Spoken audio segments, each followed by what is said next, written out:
পরীক্ষা রয়েছে, তার দ্বিতীয় দিন রয়েছে, গত রোববারেও ছিল। আজকে আমাদের কোচবিহারে 22টা ভেন্যুতে পরীক্ষা চলছে। সব জায়গাতেই আমাদের পর্যাপ্ত পুলিশি বন্দোবস্ত রয়েছে।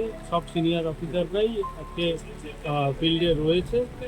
পরীক্ষা যাতে নির্বিঘ্নে হয় সেটার জন্য আমরা সব দিকে সচেষ্ট রয়েছি। আমাদের ট্রাফিক বন্দোবস্তও বলবৎ রয়েছে। সেটা তো ব্যাপার না, বিষয়টা হচ্ছে যে আমরা আবার আমাদের পরীক্ষা দিতে হচ্ছে, এটাই অবাক লাগছে। যেখানে অলরেডি টেন্টেডরা আজকে পরীক্ষায় বসতে পারছে না সুপ্রিম কোর্টের নির্দেশ মতো, সম্পূর্ণভাবে সেগ্রিগেশন হওয়ার পরেও আমাদেরকে আবার পরীক্ষা দিতে বাধ্য করা হয়েছে।